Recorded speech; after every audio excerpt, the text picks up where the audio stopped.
Ecuador کے بدنام زمانہ جرائم پیشہ گروہ لوس لوبوس کے سرغنہ اینجل ایسٹیبن ایگلارا، جو لوبو منور کے نام سے معروف ہیں، ان کو میکسیکو سٹی کے ایئرپورٹ سے گرفتار کر لیا گیا ہے۔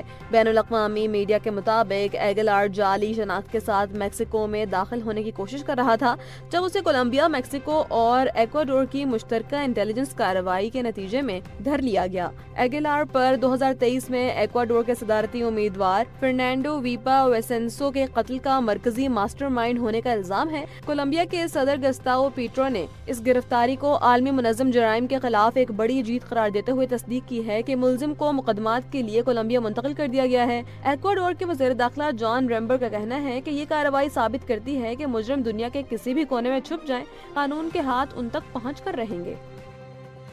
صدر ڈونلڈ ٹرمپ کی انتظامیہ اور امریکی میڈیا کے درمیان ایران جنگ کی کوریج پر تناؤ شدت اختیار کر گیا ہے، جہاں وائٹ ہاؤس نے جنگ پر تنقیدی رپورٹنگ کرنے والے نشریاتی اداروں کے لائسنس منسوخ کرنے کی کھلی دھمکی دے دی ہے۔ وفاقی کمیونیکیشن کمیشن کے چیئرمین برینڈن کار نے خبردار کیا ہے کہ جو میڈیا ادارے عوامی مفاد کے خلاف اور گمراہ کن معلومات پھیلائیں گے، انہیں اپنے لائسنس سے ہاتھ دھونا پڑ سکتا ہے۔ یہ تنازع اس وقت شروع ہوا جب میڈیا نے سعودی عرب میں ایرانی حملے کے دوران امریکی فضائیہ کے 5 ری فیولنگ طیاروں کی تباہی کی خبر نشر کی۔ صدر ٹرمپ نے ان رپورٹس کو مسترد کرتے ہوئے کہا کہ 5 میں سے 4 طیارے محفوظ ہیں اور میڈیا چاہتا ہے کہ امریکہ یہ جنگ ہار جائے۔ ناقدین اور قانونی ماہرین نے اس دھمکی کو سینسرشپ اور آزادی صحافت پر حملہ قرار دیا ہے، جبکہ حالیہ سروے کے مطابق 53% امریکی عوام اس جنگ کے مخالف ہیں۔ صدر ڈونلڈ ٹرمپ کی انتظامیہ نے اپنی سخت گیر امیگریشن پالیسی کے تحت مزید 12 ممالک کے شہریوں کے لیے امریکہ کا سیاحتی یا کاروباری ویزا حاصل کرنے پر $15,000 تک کا سیکیورٹی بانڈ لازمی قرار دے دیا ہے۔ امریکی محکمہ خارجہ کے مطابق اس نئی پابندی کا اطلاق 2 اپریل سے ہوگا اور اس کا ہدف خاص طور پر وہ افراد ہیں جو B1 اور B2 ویزا پر امریکہ آنا چاہتے ہیں۔ اس فیصلے کے بعد اب مجموعی طور پر تقریباً 50 ممالک اس پروگرام کے دائرہ کار میں آ گئے ہیں۔ حکام کا کہنا ہے کہ اس اقدام کا مقصد ویزا کی مدت ختم ہونے کے بعد غیر قانونی قیام کو روکنا ہے۔ اگرچہ اب تک 97% افراد مقررہ وقت پر واپس چلے گئے ہیں، تاہم انتظامیہ ویزا قوانین کو مزید سخت بنانا چاہتی ہے۔ یاد رہے کہ جنوری 2025 میں دوبارہ اقتدار سنبھالنے کے بعد صدر ٹرمپ نے قانونی اور غیر قانونی امیگریشن کو محدود کرنے کے لیے بڑے پیمانے پر اقدامات شروع کر رکھے ہیں۔ فیلڈ مارشل سید عاصم منیر نے 2 ٹوک الفاظ میں واضح کیا ہے کہ پاکستان میں کسی بھی قسم کے تشدد کی اجازت نہیں دی جائے گی اور مذہبی جذبات کو شرپسندی کے لیے استعمال کرنے والوں کے خلاف سخت کارروائی ہوگی۔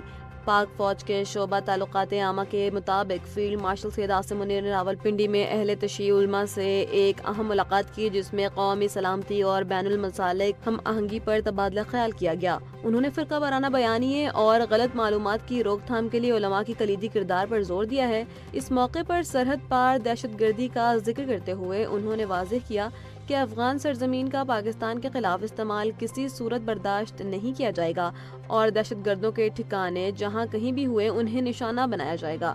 علماء نے بھی تشدد کی مذمت کرتے ہوئے سیکیورٹی اداروں کی مکمل حمایت کا اعادہ کیا۔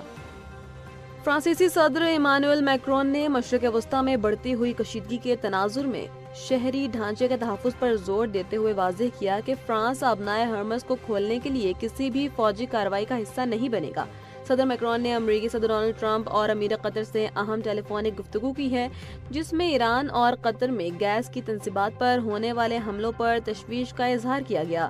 میکرون کا کہنا ہے کہ توانائی اور پانی کی سہولتوں کو جنگ سے دور رکھنا تمام فریقین کے مشترکہ مفاد میں ہے، کیونکہ ان کا براہ راست تعلق شہری آبادی کے بنیادی ضروریات سے ہے۔ انہوں نے خبردار کیا کہ توانائی کی عالمی سپلائی کو مزید فوجی کشیدگی سے بچانا عالمی معیشت کے لیے ناگزیر ہے۔